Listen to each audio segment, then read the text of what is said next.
Hello everyone, welcome to this lecture. So today's topic of discussion is food processing industry in India. This is a part of the paper GS3 under the Economic Development of India section. So আজি আমি food processing industry বিষয়ে পঢ়িম. So directly going to agenda, আজি আমাৰ হাতত যে topic আছে সেইটো হ'ল food processing industry. Industry we already know. Industry আমি already পঢ়িছো, heavy industry, mining industry, steel industry, even airline industry, transportation industry, construction industry. So different industries already আমি পঢ়িছো. তাৰ ভিতৰত আনটো টাৰ্ম হ'ল food. Food we already know. আমি খাদ্য আহাৰ যিটো আমি গ্ৰহণ কৰোঁ। গতিকে ইয়াৰে ভিতৰত মেইন যিটো টাৰ্মিনলজি হ'ল কিৱৰ্ড এইটো হ'ল প্ৰচেছিং। So প্ৰচেছিঙৰ মেইন ৰুট ৱৰ্ড হৈছে প্ৰচেছ। প্ৰচেছিং শব্দটো হৈছে প্ৰচেছৰ পৰা। ফৰ এক্সাম্পল যদি আমি এটা এক্সাম্পল লওঁ আমাৰ দৈনন্দিন জীৱনৰ পৰা, মেইন এক্সাম্পলটো হ'ল যেতিয়া আমি খাদ্য আহাৰ খাব লাগে ফাৰ্ষ্টতে আমি কি ষ্টেপ ফ'ল' কৰোঁ। ফাৰ্ষ্টতে আমি বজাৰত যাওঁ, ভেজিটেবলছ কিনি আনি কিনে সেইবিলাক ঘৰত ধুই পখালি চাফা কৰি লওঁ।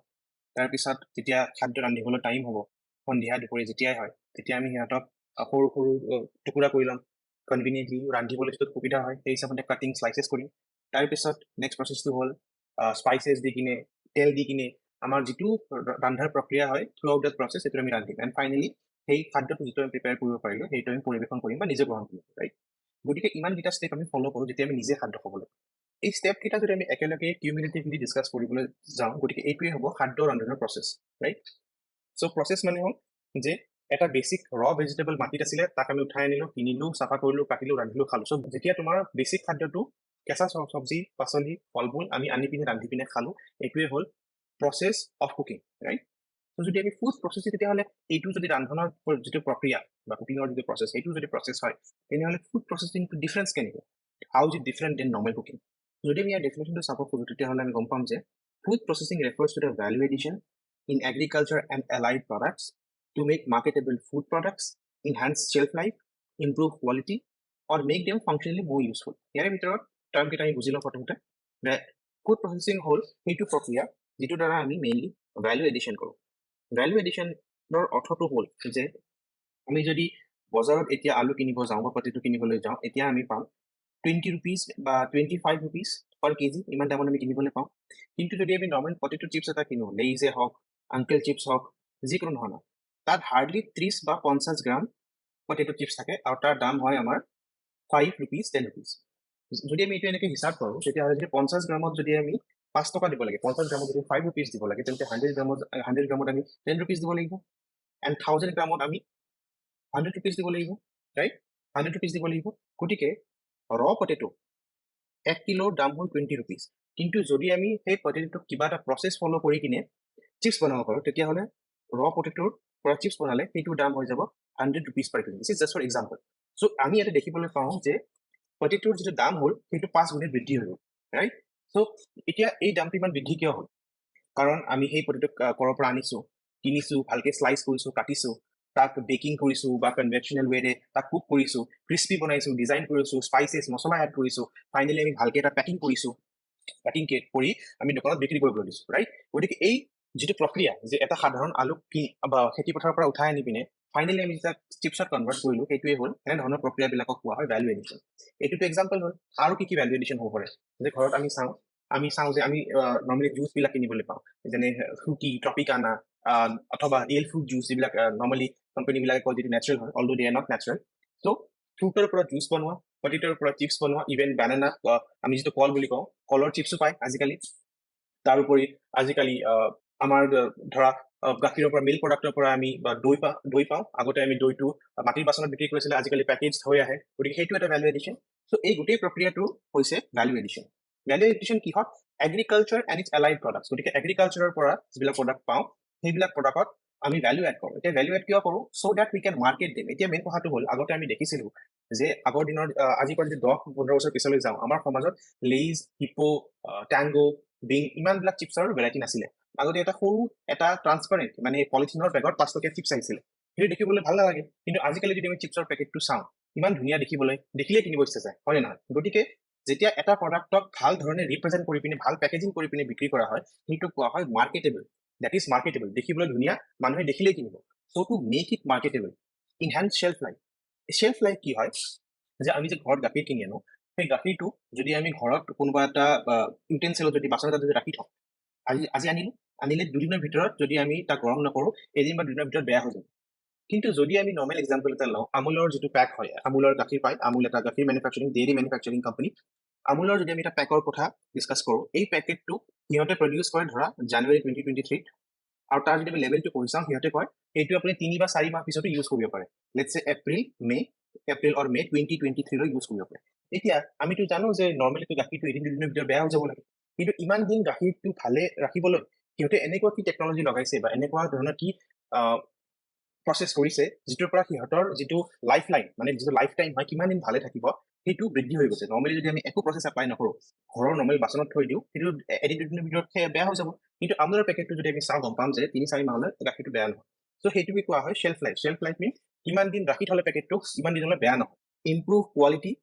আমাৰ চাৰিওফালে যিমানবিলাক খাদ্য সামগ্ৰী আছে তাৰ ভিতৰত ধৰা কিছুমান ধৰা আমি নৰ্মেল খেতি পথাৰৰ পৰা আমি আলুকে লৈ আহিম এতিয়া আলু লৈ আহি পিনে আলুত নৰ্মেলি আমাৰ 90% 95% কাৰ্বহাইড্ৰেটছ থাকে those R basically sugar content হয় কিন্তু এতিয়া যদি আমি অকল আমি অলৰেডি বায়'লজি ছেকশ্যনত পঢ়িছোৱে যে সুগাৰটো হ'ল আমাৰ এনাৰ্জি বা গ্লুক'জ সেইটো carbohydrate basically that is the source of energy source হয় কিন্তু যদি আমি চিপছৰ ভিতৰত আমি অকণ ফেট এড কৰিব পাৰোঁ যদি অকণমান টেষ্টৰ কাৰণে চল্ট এড কৰিব পাৰোঁ গতিকে তাৰ কোৱালিটিটো ইম্প্ৰুভ হৈ গ'ল নহয় জানো অৰ মেক দেম ফাংচনেলি মোৰ ইউজফুল যেনেকে এতিয়া আপেল এটা ধৰিলো আমি এতিয়া আপেল এতিয়া যিবিলাক আমাৰ বয়সস্থ মানুহ আছে আমাৰ সমাজত যিবিলাক ধৰা 70-80 যাৰ ডেণ্টেল বা টুথ বা দাঁত যিবিলাক ব্যক্তিৰ সৰি গৈছে বা ভাঙি গৈছে বা বহুত দুৰ্বল হৈ গৈছে এতিয়া তেওঁলোকেতো আপেলটো কামুৰি খাব নোৱাৰে দে কেনট চিউ ইট ৰাইট গতিকে যদি আমি এনেকুৱা এটা প্ৰচেছ কৰিব পাৰোঁ যে আমি আপেলৰ যিটো জুচ হয় সেইটো মেনুফেকচাৰ কৰিম সেইটো পেকেট কৰিম আৰু আমি গোটেই ইণ্ডিয়াতে ডিষ্ট্ৰিবিউট কৰিম আৰু 3-4 মাহলৈ ভালে থাকিব গতিকে এনেকুৱা ব্যক্তি যিবিলাকে আপেলটো ভালকে চিউ কৰি খাব নোৱাৰে চোবাই খাব নোৱাৰে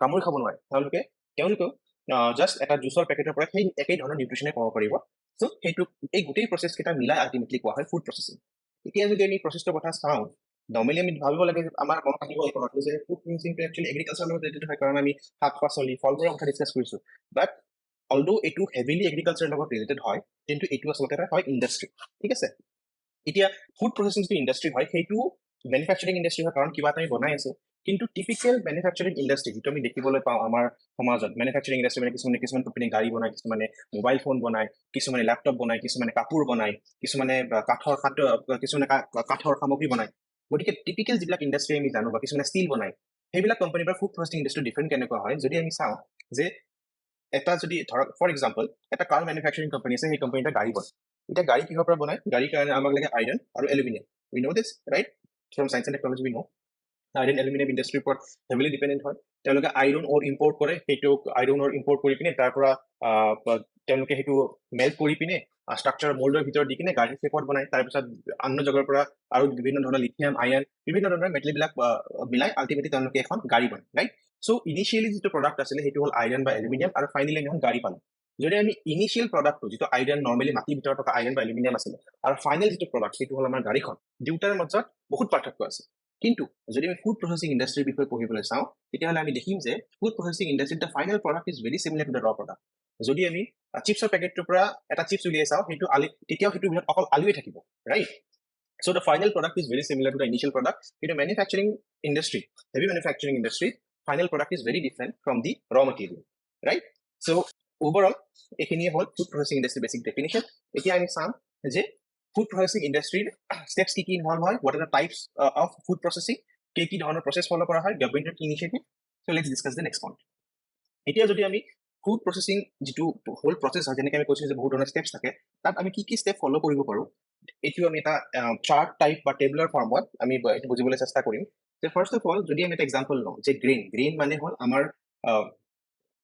আমাৰ গ্ৰেইনৰ এক্সাম্পলবিলাক হ'ব আমাৰ ধান ঘেঁহু জোৱাৰ এইবিলাক হ'ব আমাৰ গ্ৰেইনৰ এক্সাম্পল গতিকে নৰ্মেলি প্ৰচেছিঙৰ ষ্টেপত তিনি ধৰণৰ প্ৰচেছ থাকে তিনিটা ষ্টেপ থাকে ফাৰ্ষ্ট হ'ল প্ৰাইমেৰী প্ৰচেছিং ছেকেণ্ডটো হ'ল ছেকেণ্ডেৰী প্ৰচেছিং থাৰ্ডটো হ'ল টাৰ্চিয়াৰী প্ৰচেছিং এই তিনিটা আমাৰ ডিফাৰেঞ্চ আছে এইটোৰ পৰা সেইটো অলপ বেলেগ যদি আমি ফৰ এক্সাম্পল গ্ৰেইনছৰ বিষয়ে লওঁ গ্ৰেইনবিলাক আমি কি কৰোঁ প্ৰাইমেৰী প্ৰচেছিঙত তেওঁলোকক আইদাৰ চৰ্টিং কৰোঁ বা গ্ৰেডিং কৰোঁ চৰ্টিং মানে হ'ল তোমালোকে দেখিবা যে বজাৰত যদি যোৱা চাউল কিনিবলৈ গ'লে দেখিবা যে কিছুমান চাউল ভঙা থাকে দে আৰ ল' কোৱালিটি ৰাইচ বা সৰু গ্ৰেড কিন্তু যদি বাছমতী চাউল কিনিবলৈ যোৱা দেখিবা যে সিহঁতৰ গ্ৰেইনবিলাক বহুত দীঘল গতিকে সিহঁতক ছেপাৰেট কৰি লোৱা হয় একদম প্ৰাইমেৰী প্ৰচেছিঙত যে এইটো ভাল কোৱালিটি দীঘল গ্ৰেইনৰ চাউল আৰু এইটো হ'ল ল' কোৱালিটি চাউল ৰাইট এইটো হ'ল তোমাৰ basic primary processing this is just for grains এতিয়া আমি যেতিয়া এইকেইটাক ছেপাৰেট কৰি দিলোঁ, তাৰ পৰা কি বনাম? ধৰা আমি চৰ্টিং আৰু গ্ৰেডিং হৈ গ'ল গ্ৰেইনছত। তাৰ পৰা ছেকেণ্ডাৰী প্ৰচেছিঙত এতিয়া কি কৰিম? এই যে আমাৰ গ্ৰেইনকেইটা চৰ্ট হৈ আহিলে, তাৰ পৰা ধৰা আমি গেহুৰ পৰা ফ্লাৱাৰ বনাব পাৰোঁ, FLOUR, আটা বনাব পাৰোঁ, তাৰ পৰা মল্ট বনাব পাৰোঁ, ৰাইচ গ্ৰেইনৰ পৰা যেনেকৈ পিঠাগুড়ি বনাওঁ সেইটো বনাব পাৰোঁ। ত' ছেকেণ্ডাৰী প্ৰচেছিঙত কি হয়, গ্ৰেইনবিলাক ছেগ্ৰিগেট কৰাৰ পিছত তাৰ ফিজিকেল চেঞ্জ কৰা হয়, ভাঙি পিচি গুড়ি কৰি পিনে সিহঁতৰ ফিজিকেল চেঞ্জ, এইটো বেছি বহুত ইম্পৰ্টেণ্ট পইণ্ট হয়। আৰু টাৰ্চিয়াৰী প্ৰচেছিঙত কি হয়, যদি আমি প্ৰথমতে গেহু দানাটো আনিলোঁ, তাক পিচি পিনে আটা বনালোঁ, আটাৰ পৰা ফাইনেলি আমি কি বনাব পাৰোঁ টাৰ্চিয়াৰীত? ব্ৰেড। চ' এই প্ৰচেছটোত কি হয়, এটা কেমিকেল চেঞ্জ ইনভলভ হ'ব পাৰে। চ' যদি আমি এইটো ট্ৰেক কৰোঁ, কেনেকৈ হ'ব? গ্ৰেইনটো আনিলোঁ খেতি পথাৰৰ পৰা, তেওঁলোকক চৰ্টিং কৰিলোঁ, চৰ্টিং কৰি পিচি কিনে আটা বনালোঁ, আটাৰ পৰা ব্ৰেড বনালোঁ। চেম ইন দ্য চেম মেনাৰ আমি আকৌ এইটো ক'ব পাৰোঁ যে বিস্কিট, নুডলছ এটচেট্ৰা এইবিলাকো বনাব পাৰোঁ আমি তাৰ পৰা, right? So' first is basic, it is based on appearance, দেখিবলৈ কেনেকুৱা, তেওঁলোকে ফিল কৰিবলৈ কেনেকুৱা, right? It is basically based on appearance. তাৰপিছত এটা ফিজিকেল চেঞ্জ হয় ছেকেণ্ডাৰী প্ৰচেছিঙত, আৰু টাৰ্চিয়াৰী প্ৰচেছিঙত আমাৰ হয় কেমিকেল চেঞ্জেছ অলছো। চেম কনচেপ্ট যদি আমি লগাওঁ ফ্ৰুটছ এণ্ড ভেজিটেবলৰ কাৰণে, ফ্ৰুটছ এণ্ড ভেজিটেবল কি হয়, কিছুমান যদি ধৰা আমি বজাৰত আম চাবলৈ যাওঁ, তুমি ডিফাৰেণ্ট কেটেগৰিজৰ ফ্ৰুটছ বা ভেজিটেবল পাবা। কিছুমান সৰু সৰু আম হয়, দেখিবলৈ ভাল নহয়, টেঙা হয়, বা আমটো দেখিবলৈ ধুনীয়া নহয়, কিছুমান কলা আম থাকে, আৰু কিছুমান দেখিবলৈ একদম টিকটিকীয়া ৰঙা বা অকণমান য়েলো কালাৰৰ হ'ব, দেখিবলৈ ভাল দীঘল। গতিকে সিহঁতক আমি চৰ্টিং কৰি ল'ব পাৰোঁ, গ্ৰেডিং কৰি ল'ব পাৰোঁ, এইটো হাই গ্ৰেড আম, এইটো ল' গ্ৰেড এপল, এনেকৈ। তাৰপিছত ছেকেণ্ডাৰী প্ৰচেছিঙত কি হ'ব, আমটোক পিচি কিনে তাৰ পৰা পাল্প বনোৱা হ'ব, তাক কাটি পিনে বা শ্লাইচ কৰি পিনে ডিফাৰেণ্ট পেকেজিং কৰা হ'ব, পিকল কৰা হ'ব, আচাৰ বুলি যিটো কওঁ আমি। গতিকে এইটো ফিজিকেল চেঞ্জ হ'ব পাৰে। তাৰপিছত টাৰ্চিয়াৰী প্ৰচেছত যদি ফ্ৰুটছ এণ্ড ভেজিটেবলত কি হয়, সেই আম বা আপেলৰ পৰা বা পাইনএপলৰ পৰা যিকেইটা আমি কাটি কিনে শ্লাইচ কৰি থৈছোঁ, তাৰ পৰা আমি কি বনাব পাৰোঁ, কেমিকেল এড কৰি পিনে বা কেমিকেল প্ৰচেছ এটা এড কৰি পিনে jam, jelly, ketchup, pickle and juice etcetera. এতিয়া বহুতৰ মনত কুৱেশ্যন আহিব পাৰে যে আমি যে কেমিকেল এড কৰিছোঁ, কেমিকেল এড কৰিলেতো ভাল নহয়, কেমিকেল এড কৰিলেতো আমাৰ বডিত হাৰ্ম হ'ব পাৰে। চ' এই কেমিকেলবিলাক, এইটো বিষয়ে আমি ডিছকাছ কৰিম। এইবিলাক নৰ্মেল এটা ষ্টেণ্ডাৰ্ড থাকে, FSSAI বুলি আমাৰ এটা ইণ্ডিয়াৰ অৰ্গেনাইজেশ্যন আছে, ৰেগুলেটৰ হয়, তেওঁলোকে কণ্ট্ৰল কৰে। তেওঁলোকে এপ্ৰুভ কৰা কেমিকেলবিলাকে, যিবিলাক আমি মানুহে গ্ৰহণ কৰিব পাৰোঁ, যিবিলাকৰ পৰা আমাৰ ক্ষতি নহয়, সেইবিলাক কেমিকেলহে আমি ইউজ কৰিব পাৰোঁ, ৰাইট? চ' এইটো হৈ গ'ল আমাৰ ছেকেণ্ড এক্সাম্পল। গতিকে যদি আকৌ অকণমান আমি আগুৱাই যাওঁ, ইউ কেন চি দেট দেৰ আৰ আদাৰ products that May include milk and dairy product. আমি যিটো আমুলৰ টেট্ৰাপেক 1 লিটাৰ গাখীৰৰ পেকেটৰ কথা কৈছোঁ, তাৰ ভিতৰত আৰু কি হ'ব পাৰে, তাই পল্ট্ৰি মানে আমি যিবিলাক মুৰ্গীৰ ফাৰ্ম দেখোঁ, বা মাটন, কিছুমানে মিট প্ৰচেছিং কৰে।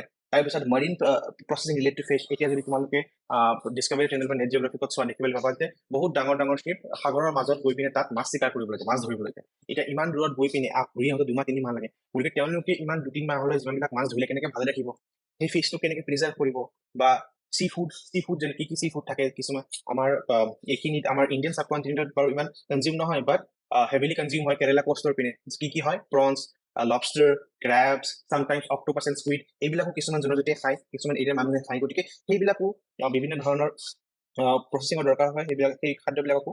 তাৰোপৰি বেভাৰেজেছ এণ্ড লিকাৰ। বেভাৰেজেছ মানে হ'ল আমাৰ চফ্ট ড্ৰিংক, যেনেকৈ মাজা শ্লাইচ হৈ গ'ল, বা কিছুমান পেপচিকো যিটো ওলায়, পেপচি কোক। আৰু লিকাৰ মানে হ'ল মদিৰা। তাৰপিছত কনজিউমাৰ পেকেজ ফুড, যেনেকৈ বিস্কিট, নুডলছ পেকেট, মেগী হৈ গ'ল আমাৰ। চ' বিভিন্ন ধৰণৰ প্ৰডাক্টটো আমাৰ ফুড প্ৰচেছিঙৰ চেইনৰ আণ্ডাৰতে পৰিব। The food processing industry actually false under the ministry of food processing. So' this is so' important যে আমাৰ ভাৰত চৰকাৰে এটা ডাইৰেক্টলি একদম ইণ্ডিভিজুৱেল মিনিষ্ট্ৰী এটা এষ্টাব্লিছ কৰাইছে, যে food processing ministry will directly control this food processing industry, right? So' let's move on. এতিয়া আমি যে এই ফুড প্ৰচেছিং ইণ্ডাষ্ট্ৰিটোৰ কথা ক'লোঁ, এতিয়া এই ফুড প্ৰচেছিং ইণ্ডাষ্ট্ৰিটো সঁচাকৈ ইমান ইম্পৰ্টেণ্ট নাই যে আমি প্ৰচেছিং কৰিবলগীয়া হয়। So' what is the significance of this food processing industry? So' যদি আমি ফাৰ্ষ্ট পইণ্টটো চাওঁ, we need to understand that it is one of the most labour intensive industries, which indicates that it has a lot of potential to absorb humongous amount of labor force. এইটোৰ অৰ্থটো হ'ল যে food processing ইণ্ডাষ্ট্ৰিত বহুত huge amount of labour লাগে।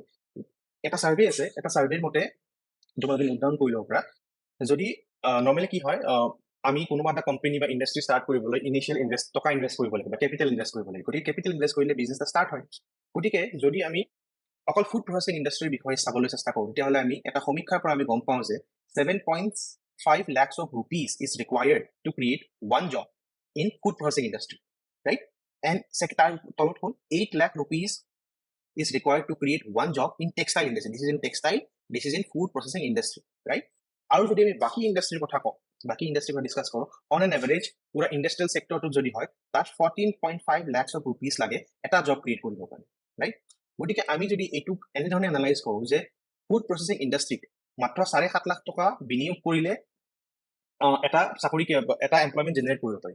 আৰু normal on an average গোটেই industrial ছেক্টৰটোত 14.5 lakhs rupees invest কৰিলেহে on an average এটা জব কৰিব পাৰি। গতিকে যদি আমি কনচেনট্ৰেট কৰোঁ FPI, 14.5 14.5 rupees ইয়াততো দুটা জব ক্ৰিয়েট হ'ব ডোন্ট ইউ থিংক যে এইখিনি পইচা যদি বেলেগ ইণ্ডাষ্ট্ৰীত নিদি পিনে যদি অকল ফুড প্ৰচেছিং ইণ্ডাষ্ট্ৰীত দিওঁ তেতিয়াহ'লে এজনৰ ঠাইত দুজন মানুহে চাকৰি পাব সেইকাৰণে ইয়াক কোৱা হয় যে this is a very labour intensive এই ইণ্ডাষ্ট্ৰীটোৰ কেপাচিটি আছে যে বহুত মানুহক এমপ্লয়মেণ্ট দিয়ে normally in organized food processing industry near about 20 lakh people there are 20 lakh workers are employed currently and in the unorganized this is organized FPI and in the unorganized FPI there is about 50 lakh total so 70 lakh people are directly employed directly working with food processing industry কিন্তু ইয়াৰ উপৰিও there are indirect employments এটা আমি already economics conceptor পৰা জানো there are already indirect employments তেতিয়াহ'লে more than 3 crore people are indirectly employed or working with the food processing industry right so this becomes very important from the point of view of employment and labor force right also contribution to manufacturing sector's output manufacturing sector the total output হয় তাৰ ভিতৰত 9% অকল ইয়াৰ পৰা FPI food processing industry পৰা total আমাৰ industrial sector input in the GDP percentage যদি আমি উলিয়াব খোজো 16% আহে আমাৰ manufacturing পৰা total এতিয়া এটো 9% যদি আমি মোটামুটি 10% বুলি এজিউম কৰো 10% বুলি তেতিয়াহ'লে 16 10% হয় 1.6% গতিকে GDP food processing industry contribute কৰে near about 1.6% this also becomes very important in terms of GDP এতিয়া যদি আমি কিমান এক্সপোৰ্ট কৰিব পাৰো এক্সপোৰ্ট আৰু ইম্পোৰ্ট যদি আমি চাব খোজো তেতিয়াহ'লে আমাৰ গোটেই দেশৰ 10 to 12% of the export comes from FPI and 5 to 6% comes from the imports right 5 to 6% it contributes to the imports গতিকে যেতিয়া আমি এক্সপোৰ্ট কৰো বাহিৰলৈ বস্তু পঠিয়াও তেতিয়াহ'লে আমাৰ US ডলাৰত আহে US ডলাৰ ভাৰতলৈ আহে it is income যেতিয়া আমি এক্সপোৰ্ট কৰো কাৰণ আমি যদি বাহিৰত বস্তু বেচো তেতিয়াহ'লে কোনোবা বাহিৰত কিনিব তেওঁলোকে আমাক US ডলাৰ দিব তেতিয়াহ'লে export brings in money and imports take out money right so যদি আমি 10-12% এক্সপোৰ্ট কৰো আৰু 5 to 6% only import কৰো from FPI তেতিয়াহ'লে FPI industry is a net forex which is very very important information the link between it is a link between agriculture and industry আমাৰ ভাৰতবৰ্ষৰ more than 50% people majority of the population is related to agriculture for their livelihood নিজৰ ইনকামৰ কাৰণে হওক তেওঁলোক এগ্ৰিকালচাৰৰ লগত related আৰু আমাৰ ইয়াতে ইণ্ডাষ্ট্ৰি সেক্টৰটো ইমান ষ্ট্ৰং নহয় গতিকে আমি যদি এনেকুৱা এটা লিংক ক্ৰিয়েট কৰিব পাৰো যে এগ্ৰিকালচাৰ আৰু ইণ্ডাষ্ট্ৰিক লিংক কৰিব পাৰো তেতিয়াহ'লে that would be a humongous step towards the growth of agriculture economy and overall the job scenario গতিকে FPI industry to it can work as a link between agriculture and industry it indicates enhanced agricultural marketing that makes it better for farmers to sell their products and farmers can get a better revenue এতিয়া যদি আমাৰ food প্ৰসেছিং industry এতিয়া আমাৰ যিবিলাক সৰু সৰু খুচুৰা বিক্ৰী কৰা বেপাৰী থাকে যদি আমি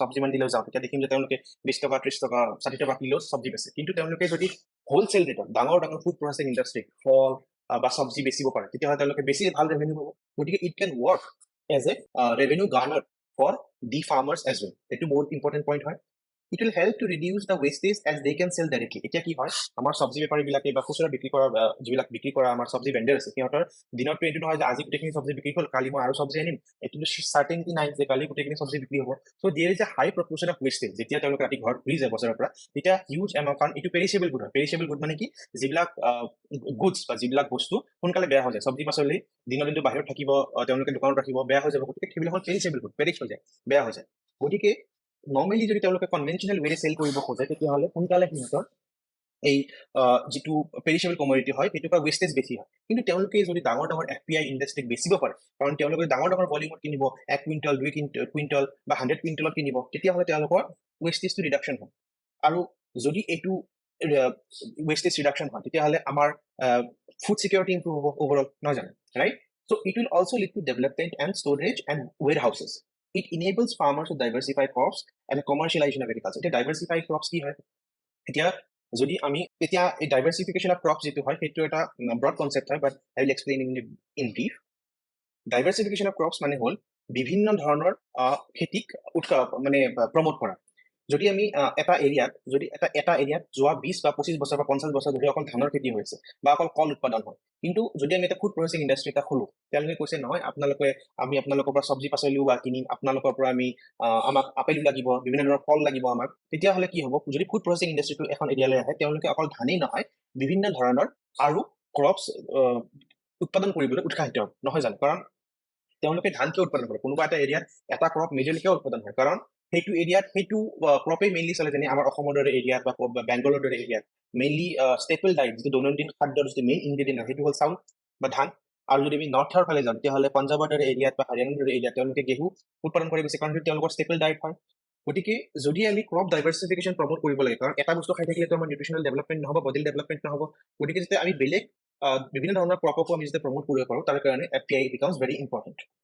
It will help achieving the food security as well as it leads to reduction of wastage, which we discussed earlier. Normally, this is the main important point, one of the most important point. From statistics we know, we have the data that more women are involved than men in food processing. Mohila সকল বেছি involved হয় food processing industry related to men. Hence, it helps in achieving the social objectives as well. গতিকে ই আমাক সহায় কৰিব যে social objective বিলাক পূৰণ কৰাত। ইয়াতে আমি যদি এটা নোট ল'ব খোজো, ইয়াতে মই just this is not related to the current topic, but মই ফাৰ্ষ্টতে ইনক্লুড কৰিব লাগিছিলে দ্য প্ৰব্লেম ইন ইণ্ডিয়াৰ লগত ইণ্ডিয়ান মাৰ্কেটৰ যিটো প্ৰব্লেম হয় যে ফুড প্ৰচেছিং ইণ্ডাষ্ট্ৰি, এটা প্ৰব্লেম হয় যে ভ্যালু এডিশ্যনৰ কথা আমি পাতিছিলোঁ। এতিয়া ভ্যালু এডিশ্যন মানে হ'ল যে যেতিয়া এটা প্ৰডাক্টক যেতিয়া বেছিক ফৰ্মৰ পৰা নি পিনে তাত অকণমান এক্সট্ৰা অৰ্ডিনেলি কিবা এড কৰি পিনে প্ৰডাক্টক আৰু ভাল কৰি তুলিব পাৰি, সেইটো কোৱা হয় value addition, right? From economic survey data, also' from reports across industries, আমি এইটো ডেটা আমাৰ আছে যে in case of India only 20% value addition is there. এতিয়া ইয়াৰ মানে কি হ'ল তাৰ আগতে আমি আৰু ডেটা চাই, কিন্তু যদি বাহিৰৰ যিবিলাক ৱেষ্টাৰ্ণ কাণ্ট্ৰি আছে, Argentina, Belgium, maybe European country, maybe America, সিহঁতৰ ভ্যালু এডিশ্যন হ'ল 50 to 70%, মানে তেওঁলোকে বেছি ভাল প্ৰডাক্ট বনাই আছে। গতিকে ইয়াৰ মিনিংটো কি হ'ল, সৰল ভাষাত বুজিবলৈ হ'লে আমি কেনেকৈ বুজিম যে ধৰা আমাৰ ইয়াতে পটেটো চিপছ বনাইছে কোনোবাই, বা বানানা চিপছ বনাইছে, কলৰ পৰা চিপছ বনাইছে, তেতিয়াহ'লে তোমালোকে দেখিবা যে লোকেল যিবিলাক চিপছ হয় এটা একদম ট্ৰান্সপাৰেণ্ট পলিথিনত আহে, পেকেটটো দেখিবা ধুনীয়া নহয়, একদম এখন ৰঙা শ্লিপ এখন আহে, ভিতৰত 5 টকা বুলি লিখা থাকে, দেখিলে কিনিব মন নাযায়। গতিকে অকল আমি চিপছটো বনাই কিনে কিবা কৰি বেছিব পাৰিলে হ'ল। কিন্তু ৱেষ্টাৰ্ণ কাণ্ট্ৰিবিলাকত, ডেভেলপ কাণ্ট্ৰিবিলাকত সেনেকুৱা নহয়। সিহঁতে এই কথাটো বহুত চিৰিয়াছলি লয়। সিহঁতে কি কৰিছে যে অকল চিপছ বনোৱাটোৱে নহয়, তাৰ পেকেজিঙৰ ভিতৰত প্ৰিজাৰ্ভেটিভছ যে বহুত দিনলৈ ভালে থাকক, কোৱালিটি এচিউৰেঞ্চ যে বেয়া ধৰা পটেটোৰ পৰা যদি পটেটো চিপছ বনাব লাগে তেল ইউজ কৰিব লাগিব, ফেট ইউজ কৰিব লাগিব, যে ভাল কোৱালিটিৰ তেল ইউজ কৰা যায়। গতিকে দ্যাট বিকামছ দ্য ডিফাৰেঞ্চ। সেইটোৱে কৈছে যে আমাৰ ইণ্ডিয়াত ফুড প্ৰচেছিং ইণ্ডাষ্ট্ৰীত there is only 20% value addition is there. On the other hand western country, Belgium, Argentina, European country, United States specifically, তাত 50 to 70% ভ্যালু এডিশ্যন কৰা হয়। চ' দ্যাট সেইকাৰণে সিহঁতৰ প্ৰডাক্টবিলাক বেছিকে বিকে। এতিয়া লেইজৰ দৰে প্ৰডাক্ট এটা, আংকল চিপছৰ দৰে প্ৰডাক্ট এটা বাহিৰৰ দেশৰ পৰা আহি আমাৰ গাঁৱে ভূঞে, ইয়াতে মৰিগাঁও, দৰং, তিনিচুকীয়া, গোলাঘাট, হাইলাকান্দি চব জিলাতে বিকিছে, কিন্তু কোম্পানীটো ইয়াৰ নহয়, সেইটো পেৰেণ্ট কোম্পানী পেপচিকো, সেইটো হয় আমেৰিকান কোম্পানী, ৰাইট? চ' সেইটো হ'ল ইছ্যু এটা। গতিকে আমি যদি যাওঁ এতিয়া নেক্সট পইণ্টলৈ, সেইটো হ'ল পটেনচিয়েল ফৰ গ্ৰোথ। আমি কাৰণ পঢ়িছোঁ এই ইণ্ডাষ্ট্ৰীবিলাক আমি ইণ্ডাষ্ট্ৰী কিয় ডেভেলপ কৰোঁ? বিকজ উই ৱান্ট যে ইণ্ডাষ্ট্ৰী যদি ডেভেলপ হয়, সমাজো ডেভেলপ হ'ব, কাৰণ ইণ্ডাষ্ট্ৰী হ'লে এটা এৰিয়াত ৰ মেটেৰিয়েলৰ ৰিকুৱাৰমেণ্ট হ'ব, তাত জবছ ক্ৰিয়েট হ'ব, ইকনমিক কণ্ট্ৰিবিউট কৰিব, চ' অভাৰঅল GDP বাঢ়িব, তেতিয়া ছ'চাইটি আগত যাব, এণ্ড অভাৰঅল গোটেই দেশখনৰ বিকাশ হ'ব, right? So we need to understand what is the potential for growth in this FPI industry. It is well established. Itu মানে এতিয়া established হৈ গ'ল last over 30-40 years, যেতিয়াৰ পৰা ফুড প্ৰচেছিং ইণ্ডাষ্ট্ৰীটো এটা লাৰ্জ স্কেলত বাঢ়িবলৈ আৰম্ভ কৰিছে, যে it has a very humongous potential for growth.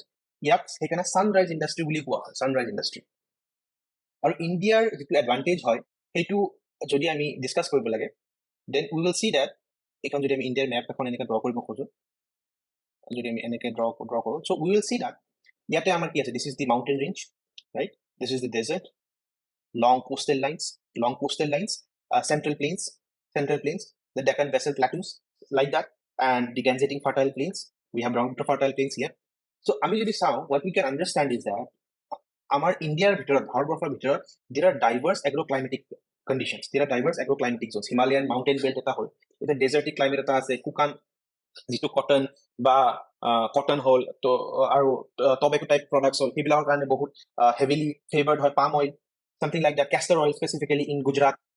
এতিয়া আমাৰ যিবিলাক ফাৰ্টাইল প্লেইনছ আছে, পাঞ্জাৱ, উত্তৰ প্ৰদেশ, গুজৰাট, বিহাৰ, কলকাতা, গেঞ্জেটিক ফাৰ্টাইল, তাত ধান হয়, ঘেঁহু হয়, coastal plains, right? So we have lot of diverse agroclimatic zones across the country, which acts as diverse sources of raw material that would be available for this FPI industry.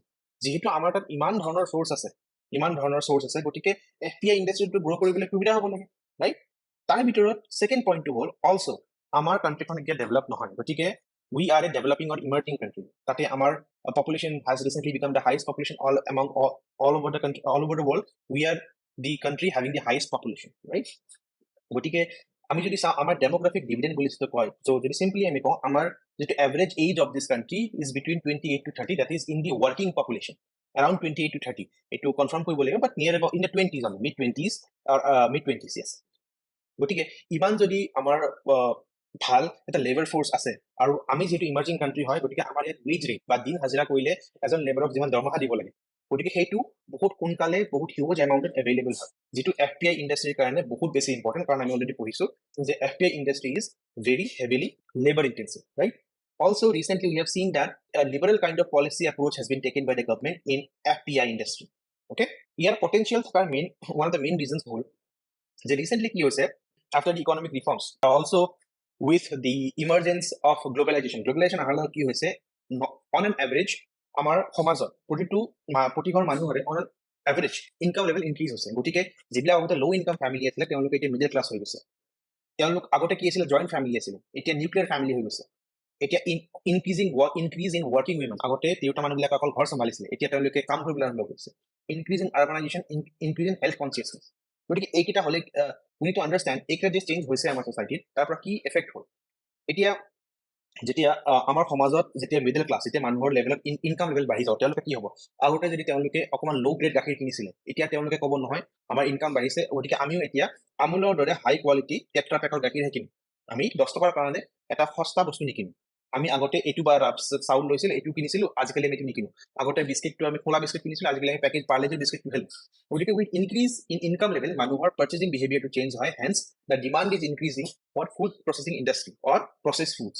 Nuclear family মানে কি হ'ল, আগতে খুৰা জেঠা পেহা চব ডাঙৰ ডাঙৰ ফেমিলি আছিলে, এটা ফেমিলিতে 20-25জন মেম্বাৰ আছিলে, কিন্তু আজিকালিতো অকল হামটো সমাৰি দিওঁ টাইপ, অকল কাপল আৰু তেওঁলোকৰ maybe 2 children with them, so let's say 2 + 2 4 nuclear family. এতিয়া কি হ'ল, নিউক্লিয়াৰ ফেমিলি হোৱাৰ কাৰণে কি হৈছে, আগতে ঘৰত খাদ্য সামগ্ৰী তৈয়াৰ কৰা মানুহ বহুত আছিলে বা বজাৰত গৈ পিনে লৈ অহা মানুহ বহুত আছিলে, চব্জি লৈ অহা মানুহ বেছি আছিলে। নিউক্লিয়াৰ ফেমিলিত যেতিয়া মানুহবিলাকে কামত যেতিয়া ৱৰ্কিং প্ৰফেচনেল বাঢ়ি যায়, তেওঁলোকে নিজৰ জীৱনত খাদ্য মেনেজ কৰা বা ৰান্ধি খোৱাটো ডিফিকাল্ট হৈ পৰে, গতিকে তেওঁলোকৰ জীৱনত কি হয়, পেকেজ ফুডবিলাকৰ প্ৰয়োজনীয়তাটো একদম ড্ৰাষ্টিকেলি বাঢ়ি যায়। আমাৰ যিবিলাক ষ্টুডেণ্ট হোষ্টেলত থাকে তেওঁলোকে জানিব যে how much essential is a packet of মেগীটো কিমান এচেঞ্চিয়েল হয়, গতিকে সেই চিটুৱেশ্যনটোকে যদি আমি কম্পেয়াৰ কৰোঁ তেতিয়াহ'লে কিমান এচেঞ্চিয়েল হয় সেইটো আমি বুজিব পাৰোঁ যে ফুড প্ৰচেছিং ইণ্ডাষ্ট্ৰীৰ প্ৰডাক্টবিলাক কিমান এচেঞ্চিয়েল হয়। ইনক্ৰিজ ইন আৰ্বানাইজেশ্যন ইনক্ৰিজ হোৱাৰ ফলত কি হৈছে যে নতুন নতুন ফুড প্ৰচেছিং ইণ্ডাষ্ট্ৰীবিলাকে আৰ্বানাইজেশ্যনৰ কাৰণে কি হৈছে, নাও দে হেভ এক্সপ'জাৰ, এতিয়া প্ৰতিজন মানুহৰ ঘৰত ডিছ টিভি আছে, প্ৰতিজন মানুহৰ ঘৰত ফোন আছে, ৰাইট, প্ৰতিটো গলিয়ে গলিয়ে এখন খুচুৰা দোকানী আছে বা আজিকালি এমেজন ৰিটেইল একদম চহৰৰ কোনে কোনে গৈ পাইছে। এইটোৰ ফলস্বৰূপে কি হৈছে যে মানুহে এই ধৰণৰ যেনে লেজৰ এটা এড আছে, এফালে এড কৰে, পেপচি কোকৰ এটা এড আহে, গতিকে এইটো মানুহে চাব পাৰে, গতিকে আৰ্বানাইজেশ্যনৰ ফলত কি হৈছে, there is a higher exposure, মানুহে এইটো এড চাব পাৰিছে যে because of which they become away, এতিয়া গম পাইছে অ'কে লেজ বোলা এটা বস্তু আছে, অ'কে পেপচি কোক বোলা কিবা বস্তু এটা আছে, অকল আমি নেমু চৰ্বতে নহয়, there are other beverages also, so আৰ্বানাইজেশ্যনৰ কাৰণেও এইটো এটা there is a bit of push for growth in FPIs, right?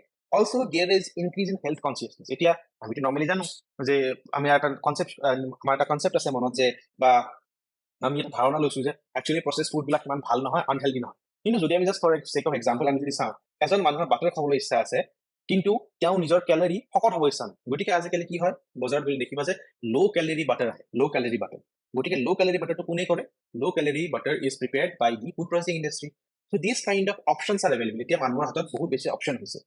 Because of all these reasons and above these reasons also, this industry has a lot of export competitiveness, বাহিৰৰ দেশত আমাৰ ভাৰতবৰ্ষখন এতিয়াও emerge হৈ আছে, আৰু বাঢ়িব ইনকাম লেভেল, নিউক্লিয়াৰ ফেমিলি আৰু বাঢ়িব, আৰ্বানাইজেশ্যন আৰু বহুত বাঢ়িব আছে, হেল্থ কনচিয়াছনেছ আৰু বাঢ়িব, কিন্তু যিবিলাক ডেভেলপ কাণ্ট্ৰি আছে সেইবিলাকত extreme nuclear family, very high income level, very high level of urbanisation already হৈ গৈছে, গতিকে সেই সমাজখনত সেইবিলাক সমাজত ফুড প্ৰচেছিং ইণ্ডাষ্ট্ৰীৰ পৰা হোৱা প্ৰডাক্টবিলাকৰ ডিমাণ্ড বহুত বেছি, hence it has lot of export competitiveness also, ঠিক আছে।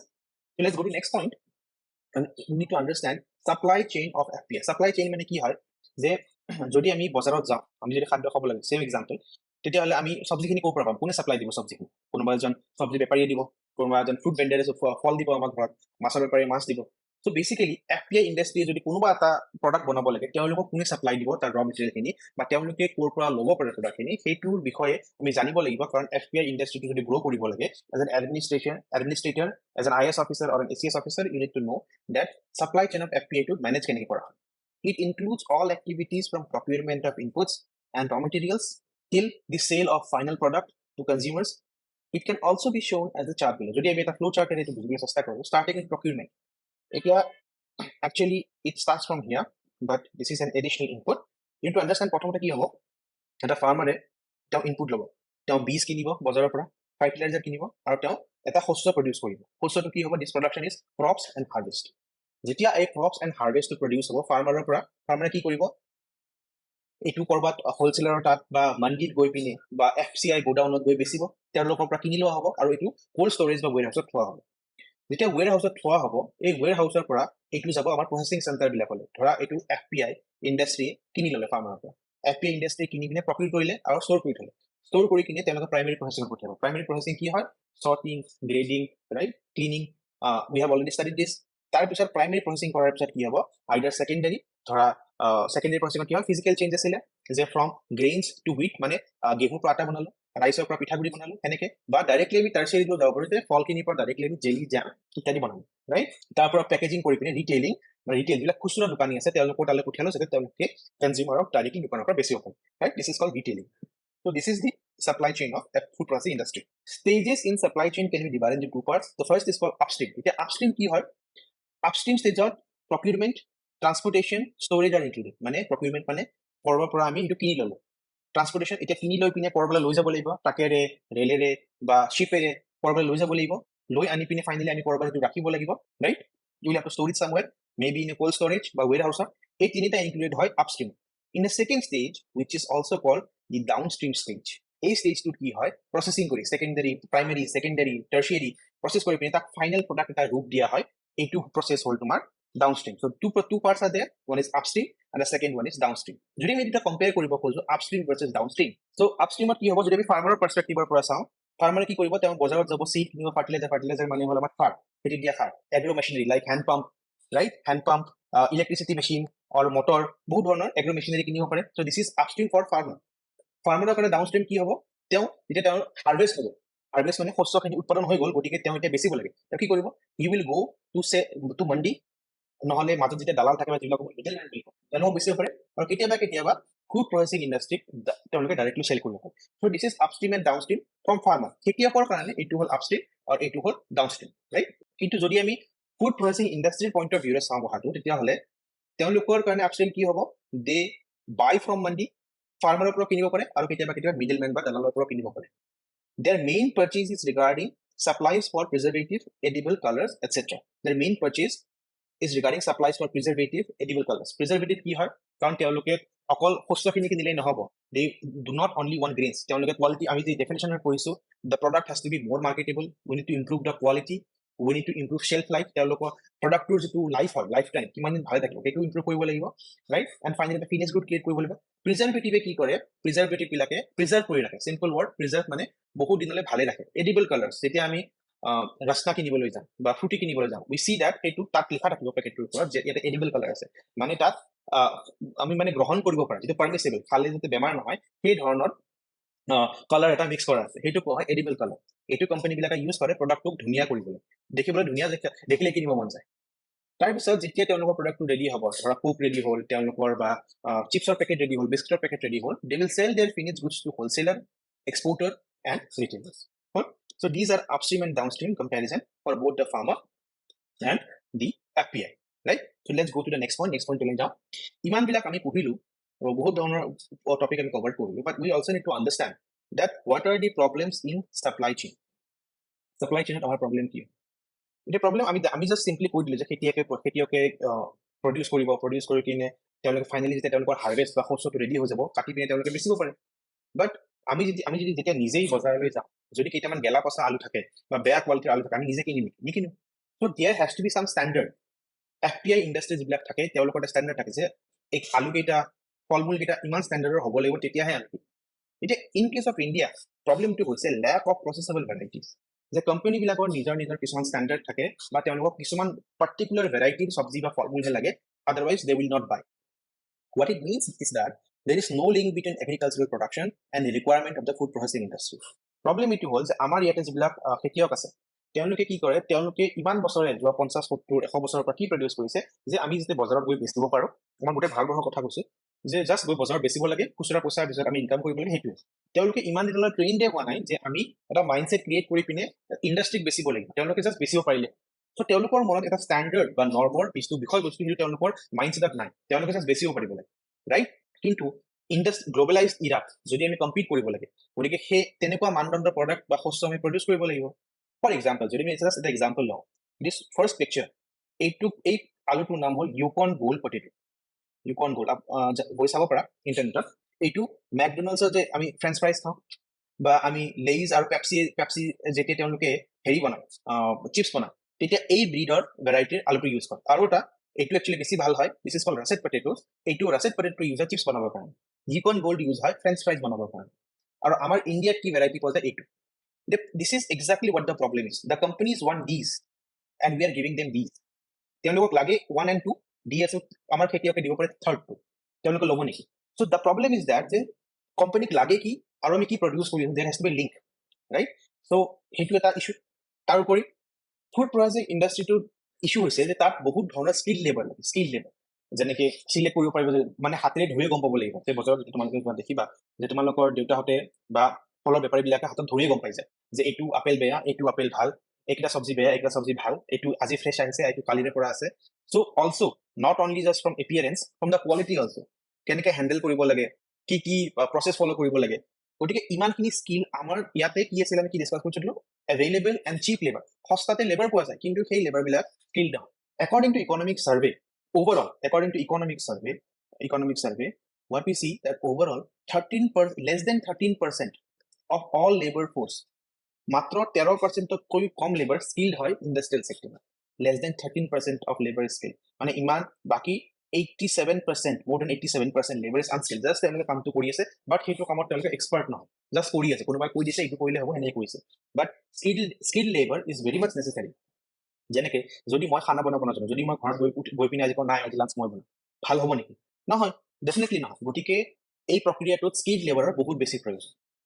lack of coordination between center and states, recently আমি দেখিবলৈ পাইছো যে ৰিচেণ্টলি 3টা ফাৰ্ম ল আহিছিলে, চেণ্ট্ৰেল গভৰ্ণমেণ্টে সেইটো after the protest from farmers সেইকেইটা ৰিপিল কৰি ল'লে।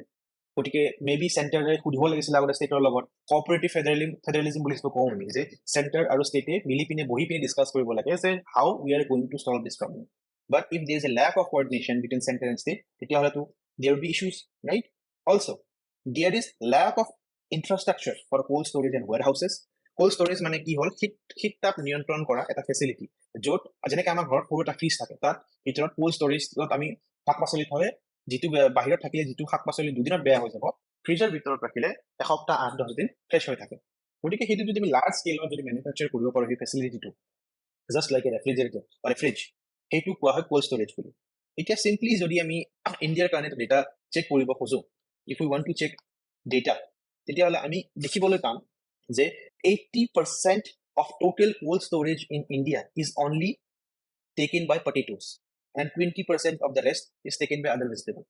Any India cold storage facility infrastructure ভাল নহয় বা বেছি নাই। আমাৰ জালুকবাৰী ক্ৰছ কৰি পিনে অকমান জালুকবাৰী কনষ্টিটুৱেঞ্চিৰ ভিতৰত আমিনগাঁও ক্ৰছ কৰি গ'লে কোনোবা যদি যায় সেইটো হাইৱেত দেখিব তাত এটা শীত তাপ নিয়ন্ত্ৰণৰ কাৰণে ইনফ্ৰাষ্ট্ৰাকচাৰ আছে, সেই গোটেই এৰিয়াত অকল এটা আছে, গতিকে তাত বহুত কিবা থাকিব লাগে। যদি আমি ইণ্ডিয়াৰ কেছত যদি চাওঁ, আমি 80% of the storage is used by potato only in India, rest by other crops. এতিয়া এনেই কম, তাৰ ভিতৰত যদি 80% এটা ক্ৰপে যদি অকুপাই কৰিলে কেনেকৈ হ'ব? So this is another issue which is very concerning, যিটো বহুত চিন্তাৰ কাৰণ। According to economic survey, there is one more issue. এতিয়া কি হ'ল, আমি ট্ৰান্সপৰ্টেশ্যনৰ কথা পঢ়িছোঁ যে অকল শস্যটো প্ৰডিউচ কৰিলেই নহ'ব, খেতিয়কে তেওঁলোকে সেইটো ট্ৰান্সপৰ্ট কৰিব লাগিব, ট্ৰাকত লোড কৰিব লাগিব। এতিয়া প্ৰব্লেম কি হ'ল, এখন ইণ্ডিয়াৰ map, just for the sake of it I am drawing. Okay, let's say ইয়াতে পাঞ্জাবত ইয়াতে গেহু প্ৰডিউচ হৈছে আৰু এইটো তোমাৰ উৰিষ্যালৈ আহিব, ঠিক আছে। যদি এইখিনি আমি ধৰি ললো, দিছ ইজ এৰাউণ্ড 2500 কিলোমিটাৰ ডিষ্টেঞ্চটো, তেতিয়া যদি ৰাস্তাৰে বাই ৰোড ট্ৰাকেৰে তেওঁলোকে ইয়াতে প্ৰডিউচ হোৱা গেহুখিনি ট্ৰাকত লোড কৰি যদি তেওঁলোকে আহিব লাগে, তেতিয়াহ'লে ভালেখিনি সময় লাগিব, নহয় জানো? এতিয়া ইকনমিক চাৰ্ভেৰ এটা ডেটা আছে যে the average distance covered by truck transport is only half as compared to the world average. ইয়াৰে অসমীয়াত মিনিংটো কি হ'ব যে এজন ড্ৰাইভাৰে যদি আমি আমেৰিকাৰ কথাটো লওঁ আমেৰিকাত এজন ড্ৰাইভাৰে একদিনত এখন ট্ৰাক 500 বা 600 কিলোমিটাৰ চলাই নিব পাৰে বা তেওঁলোকে একদিনত 500-600 কিলোমিটাৰ ট্ৰাকখন আৰামত ক্ৰছ কৰিব পাৰে কিন্তু যদি আমি ইণ্ডিয়াত চাওঁ তেতিয়াহ'লে মাত্ৰ 200 কিলোমিটাৰহে তেওঁলোকে একদিনত গৈ পায় এতিয়া আমি যদি প্ৰব্লেমটোৰ বিষয়ে চিন্তা কৰোঁ কি ড্ৰাইভাৰজনৰ প্ৰব্লেম নেকি অকল ড্ৰাইভাৰজনৰ প্ৰব্লেম নহয় ইণ্ডিয়াৰ মেইন প্ৰব্লেমটো হৈছে ৰোড ইনফ্ৰাষ্ট্ৰাকচাৰ ৰাস্তাবিলাক ইমান বেয়া কাৰণ ইউএছ ৰাস্তা ভাল তেওঁলোকৰ কানেক্টিভিটি ভাল তেওঁলোকৰ ট্ৰাফিকৰ ইছ্যু নাই তেওঁলোকৰ কমিউনিকেশ্যন ভাল ৰোড ইনফ্ৰাষ্ট্ৰাকচাৰ ভাল গতিকে তেওঁলোকে একদিনত তাৰ ড্ৰাইভাৰবিলাকে একদিনত 500-600 কিলোমিটাৰ যাব ডেফিনেটলি পাৰিব কিন্তু ইণ্ডিয়াৰ কেছত কি হয় অকল 200 কিলোমিটাৰহে তেওঁলোকে ক্ৰছ কৰিব পাৰে গতিকে we are at the half 50% of the performance গতিকে আমি কম্পিট কেনেকৈ কৰিম যদি আজি আমাক ডেলিভাৰী লাগে আমাৰতো ডাবল টাইম লাগি যাব যদি ধৰা এটা ফুড প্ৰচেছিং ইণ্ডাষ্ট্ৰী আছে অবিশ্বাস ইয়াতে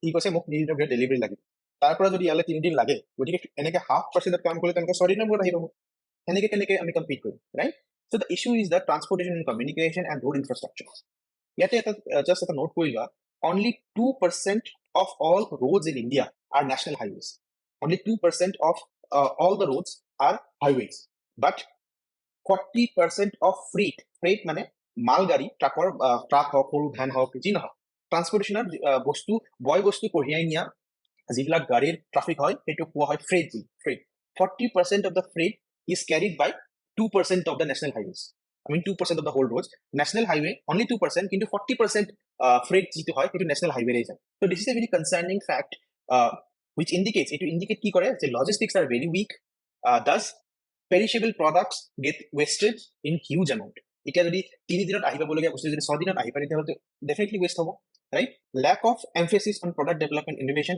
we already have seen এই লাইনটো যদি আমি মনত ৰাখিব পাৰো বহুত ভাল হ'ব যে sometimes supply may create its own demand কি হয় যেতিয়া দোকানত আমি যাওঁ গৈ পিনে দেখো যে এটা নতুন পেকেট আহিছে চিপছৰ ৰিসেন্টলি এটা প্ৰডাক্ট আহিছে লেইজৰ গৰমে দেখিবলৈ পেকেটটো বহুত ধুনীয়া হয় আগৰ দৰে সিল্কি পেকেট নহয় অকমান ম্যাট ফিনিশ আছে প্ৰডাক্টটোৰ ওপৰত দেখিলে কিনিব মন যায় তেতিয়া মই নাজানো প্ৰডাক্টটো ভাল হয় নে নহয় কিন্তু দেখিয়ে মোৰ মানে ইমান ভাল লাগিছে যে এবাৰ 10 টকাৰে বা 20 টকাৰে কিনি একবাৰ খাই চাওঁ সো এইটোকে কোৱা হয় sometimes supply may create its own demand তোমাৰ মনত এটা প্ৰশ্ন উঠাব ইনকুইজিটিভনেস উঠাই দিব যে চাই লওঁ প্ৰডাক্ট কি বা ভালেই হয় কিজানি সো কিন্তু ইণ্ডিয়ান প্ৰডাক্ট বিলাক ইমান কম্পিটিটিভ নহয় তেওঁলোকৰ মাৰ্কেটিংটো ইমান ভাল নহয় তেওঁলোকৰ প্ৰডাক্ট ডিজাইনিং ইমান আপ টু দা মাৰ্ক নহয় যিটোৰ কাৰণে there is an issue in product development and innovation also there is lack of focus on quality and standards this standard in quality issue has led to depletion of export and in food processing item recently Nigeria আমাৰ ইণ্ডিয়াৰ পৰা যোৱা কফ syrup কেইটামান because of that lot of kids died সেই কাৰণে কি হৈছে ইণ্ডিয়াৰ পৰা যোৱা বহুত ধৰণৰ product outside কান্ট্ৰিত band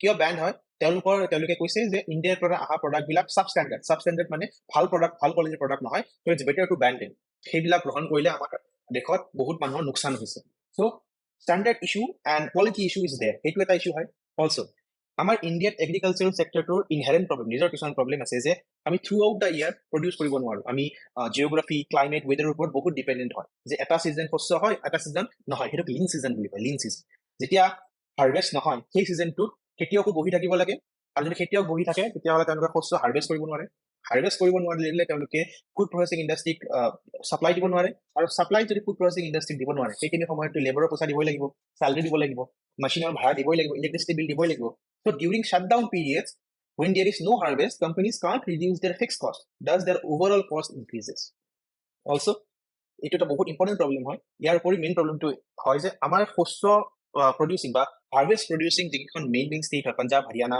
Bihar and UP and sum belt of Gujarat also এটা ইস্যু হৈছে যে তাত এপিএমসি এক্ট বুলি এখন এক্ট আছে সেই এক্টটোৰ মতে কি হয় এপিএমসিয়ে মানে মন্ডি বনাইছে সেইটো ইটস এ কাইন্ড অফ হাট সো সেই এক্টখনৰ মতে সেই ষ্টেট কেইখনত ফাৰ্মাৰে ডাইৰেক্টলি কাকো বেচিব নোৱাৰে অকল তেওঁলোকে এপিএমসি মন্ডিতহে বেচিব লাগিব আৰু কোনোবা বেলেগে যদি কিনিব খুজিছে থাৰ্ড পাৰ্টি এপিএমসি মন্ডিৰ পৰাই কিনিব লাগিব right so due to the APMC Act there are a lot of problems in procurement and there are a lot of middlemen বহুত corruption হয় ফাৰ্মাৰে নিজৰ ৰেভিনিউ নাপায় তেওঁলোকে কেনেকৈ সাৰ্ভাইভ কৰিব নহয় জানো so these are lot of problems in the whole supply chain and food processing industry as a whole so let's go to the next point now we have seen কি এতিয়া আমি we all know right কি প্ৰতিটো ইন্ডাষ্ট্ৰিতে প্ৰতিটো সেক্টৰতে প্ৰতিটো বিজনেসতে problem আছে but the main role that has to be played is always by the government যদি গভৰ্ণমেণ্টে বিচাৰে তেতিয়াহ'লে তেওঁলোকে বহুতখিনি প্ৰমোট কৰিব পাৰে তেওঁলোকে বহুত এছপেক্টছ ৰেগুলেট বা কণ্ট্ৰল কৰিব পাৰে,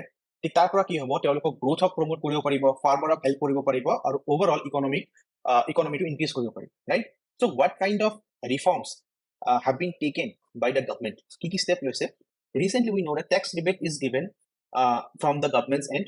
কি ধৰণৰ tax rebate দিছে? Low GST on machinery for food processing industry. তেওঁলোকে নৰ্মেলি কি হয়, আমি যদি কিবা এটা কিনিব লাগে 18%, 28% GST দিব লাগে, কিন্তু যদি সেই চেম মেচিনটোৱে যদি ফুড প্ৰচেছিং ইণ্ডাষ্ট্ৰীৰ কাৰণে ইউজ হয় তেতিয়াহ'লে এইটো কম GST দিব লাগিব, 18%ৰ জেগাত অকল 12% দিব লাগিব, গতিকে 6%ৰ ৰেহাই হৈ গ'ল। Also lot of CIT rebate is given on perishable goods, যাতে তেওঁলোকে প্ৰমোট কৰিব পাৰে যে তোমালোকে ইমান দিব নালাগে, অকমান ৰিবেট লৈ লোৱা, যিটোক আমি দৰ হ্ৰাস কৰা বুলিও ক'ব পাৰোঁ, right? Apart from that, FPIs are included in priority sector lending in financial institutions. Priority sector lending কি হয় যে গভৰ্ণমেণ্টে এইটো ৰুল বান্ধি দিছে যে যিমান পৰ্চন এটা বেংকে লোন দিব, টোটেল লোন, লেটছ সে 1 লাখ টকা লোন দিছে বেংকে, তাৰ ভিতৰত সাম পৰ্চন, লেটছ সে 20%, 30% or 10%, সেইটো প্ৰায়োৰিটি সেক্টৰ মানে এগ্ৰিকালচাৰ, MSME দিবই লাগিব। চ' সেই সেক্টৰটোৰ ভিতৰত, প্ৰায়োৰিটি সেক্টৰৰ ভিতৰত FPI-টোকে ইনক্লুড কৰা হৈছে যে তেওঁলোকে লোন পাবই পাব। চ' ক্ৰেডিটৰ তেওঁলোকৰ একো ইছ্যু নহয়। Also, government has allowed 100% FDI under the automatic route. Automatic route কি হয়? 100% FDI allow কৰিছে, automatic মানে no permission required, but except on liquor. Liquorত নহয়, liquor কাৰণ বহুত high revenue generating হয়, সেইটো that's a different topic. কিয় নিদিলে, সেইটো we'll discuss on GST. Also, government has set up a sector skill council or SSC on FPI. A food map of India is uploaded on the website of Ministry of Food Processing to indicate surplus and deficit, ক'ত বেছি আছে, ক'ত কম আছে, সেইটো indicate কৰিবলৈ food processing industry এখন map আছে। Investor portal বনাইছে, Ministry to promote investment. Decentralization of implementation of the schemes of Ministry of Food Processing. Reforms are proposed in the APMC Act also. The APMC Act যে ক'লো যে farm যদি এনেকে restrict কৰা হয় ফাৰ্মাৰক যে তোমালোকে APMC বেচিব লাগিব, এনেকে যদি ৰেষ্ট্ৰিক্ট কৰিলে তেওঁলোকৰ নিজে গ্ৰোথ কৰিব নোৱাৰিব, so reforms লাগিব, তাত কৰিব লাগিব। Also, government has introduced one act, Food Security and Standard Act 2006, যিটোৰ পৰা FSSAI, এই অৰ্গেনাইজেশ্যনটো food security, food safety and standard authority, তেওঁলোকক ৰেগুলেটৰ কৰা হৈছে যে তেওঁলোকে চাৰ্টিফাই কৰিব লাগিব, চিল মাৰিব লাগিব যে এই প্ৰডাক্টটোক তেওঁলোকে চাৰ্টিফিকেট দিলেহে সেই ফুড প্ৰচেছিং ইণ্ডাষ্ট্ৰী প্ৰডাক্টটো মাৰ্কেটত বেচিব পাৰিব, otherwise it will be illegal. তেওঁলোকে পেনাল্টি দিব পাৰে, even they can ban a product. Recently you might have heard, তোমালোকে শুনিছিলা চাগে, মেগীত there was a issue of lead content, PB content lead থকা বুলি সন্দেহ কৰিছিলে। ইউপিত বহুত FSSAI বহুত পেকেট জব্দ কৰিছিলে, and they banned Maggi for some time in the market. কিতাপত সিহঁতক ক'লে আপোনালোকে এইটো ঠিক কৰক, তেতিয়াহে বেচিব পাৰিব। এতিয়া one of the main topic, সেইটো হ'ল মেগা ফুড পাৰ্ক। এইটো আমি জানিব লাগিব, this is very important. Government has launched mega food park scheme in 2008. It was based on hub and spoke model. It follows cluster approach and it aims to link farmers to retailers and manufacturers. এতিয়া আমি অকণ mega food পাৰ্কৰ বিষয়ে আমি জানিলোঁ। So if the mega food park scheme is a cluster approach on hub and spoke model, it envisages creation of state-of-the-art support infrastructure, well-defined agri or horticultural zone for setting up of modern food processing units in the industrial plots provided in the park with well-established supply chain.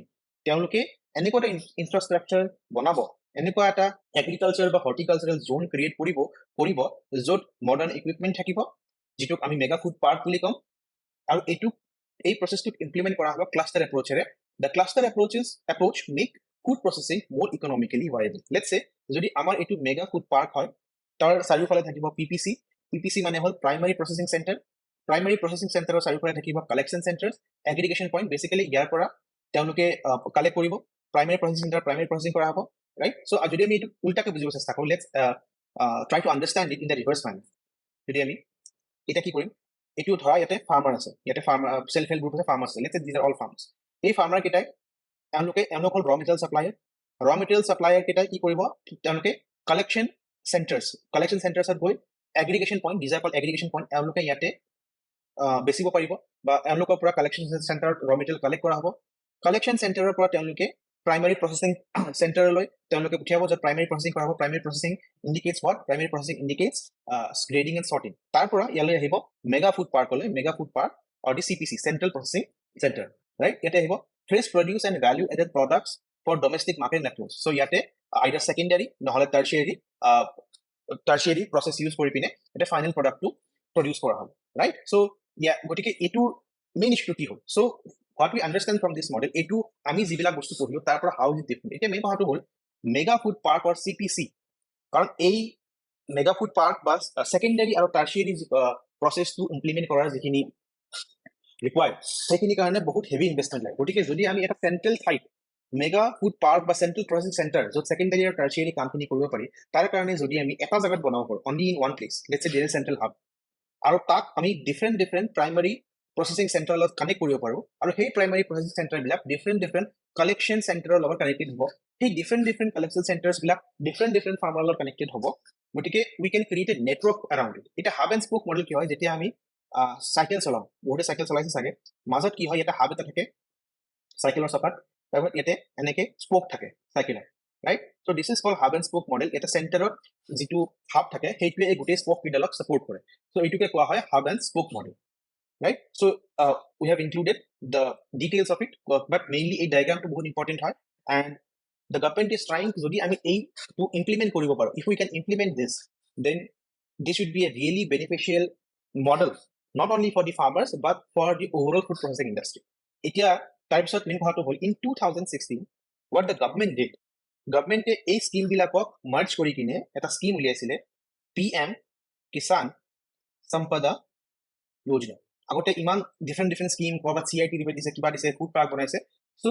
Government merged all these into single scheme called PM Kisan Sampada Yojana there were আৰু সাতটা different schemes আছিলে সেইকেইটাকো মিলাই PM Kisan Sampada Yojana 2016 merge কৰিলে ঠিক আছে okay so till now I hope everything is clear so let's go to the next point let's see how this mega food park is there across the Indian map in case of India what we can see that these blue ones these are operational মানে এইবিলাক চলি আছে এইবিলাক already running হয় ইয়াতে আছে আমাৰ ইয়াতে পাঞ্জাবত এখন আছে পাঞ্জাবত আছে আমাৰ ইণ্টাৰনেশ্যনেল ফুড পাৰ্ক ইয়াতে আমাৰ মধ্যপ্ৰদেশত আছে ইণ্ডাছ মেগা ফুড পাৰ্ক মধ্যপ্ৰদেশত ইয়াতে MITS মেগা ফুড পাৰ্ক আছে আমাৰ ওড়িশাত yes and Sydney food park আছে আমাৰ Andhra then this is Karnataka integrated food park Patanjali food park in Himachal Uttarakhand and our northeast of the event আছে northeast mega food park this is this one here so the pink ones are in progress সেইবিলাক বনাই আছে অপাৰেশনত আহা নাই dark blue ones are the ones যিবিলাক বনাই তেওঁলোকে কাম আৰম্ভ হৈ গৈছে they are operational তেওঁলোকৰ পৰা প্ৰডাক্ট বাহিৰত গৈ আছে